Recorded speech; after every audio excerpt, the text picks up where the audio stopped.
உங்கள் ஃபர்டிலிட்டியை பூஸ்ட் பண்ணுற மாதிரியோ வெயிட் லாஸ் பண்ணுற மாதிரியோ லஞ்ச் எப்படி பிளான் பண்ணணும் பிரேக்ஃபாஸ்ட் எப்படி பிளான் பண்ணணும் வேறு வீடியோஸில் வந்து எக்ஸ்பிளைன் பண்ணியிருக்கேன். அப்போ இந்த வீடியோவில் டின்னர் தான், மறக்காமல் சேவ் பண்ணுங்கள், தேவைப்படுற உங்கள் ஃப்ரெண்ட்ஸ்க்கு ஷேர் பண்ணுங்கள்.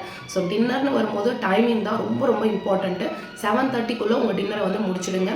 டின்னரில் வந்து பார்த்தீங்கன்னா வெஜிடபிள் சூப்ஸ் மாதிரி நீங்கள் எடுத்துக்கலாம். ஏன்னா பம்கின்னு ப்ரொக்கோலி இந்த மாதிரி வெஜிடபிள்ஸை வந்து வெங்காயம் பூண்டோடு சேர்த்து நீங்கள் வதக்கி அரைச்சி ஒரு திக் சூப்ஸ் மாதிரி எடுத்துக்கலாம். நல்லா ஃபில்லிங்காக இருக்கும், லோ கேலரியாக வந்து இருக்கும். ரொம்ப நான் பேஷண்ட்ஸ்க்கு வந்து சஜஸ்ட் பண்ணுறது வந்து பார்த்திங்கன்னா வெயிட் லாஸ் கஞ்சி.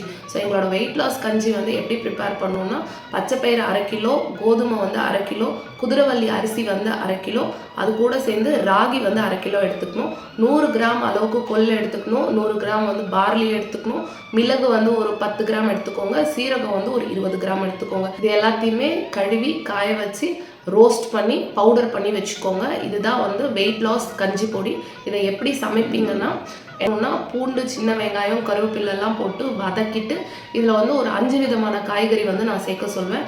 ஸோ வெண்பூசணிக்காய் சேர்த்துக்கலாம், கேரட் சேர்த்துக்கலாம், முருங்கைக்காய் சேர்த்துக்கலாம், அவரைக்காய் சேர்த்துக்கலாம். அந்த மாதிரி உங்களுக்கு பிடிச்ச 5 விதமான காய்கறி வந்து சேருங்க. சேர்த்து உப்பு மஞ்சள்தூள் சேர்த்து நல்லா வேக வச்சுட்டு இந்த கஞ்சி பொடி ஒரு 3 ஸ்பூன் அளவுக்கு தண்ணியில் கரைச்சி இதில் சேர்த்து நல்லா கொதிக்க வைங்க. ஸோ இந்த கஞ்சி பொடி வந்து பார்த்திங்கன்னா கார்போஹைட்ரேட் கம்மியாகவும் வெஜிடபிள்ஸ் வந்து நிறைய இருக்கிற மாதிரி இருக்கும். பார்லி நம்ம சேர்த்துருக்கிறதுனால உடம்புல இருக்க தண்ணி வந்து வெளியாயிடும்.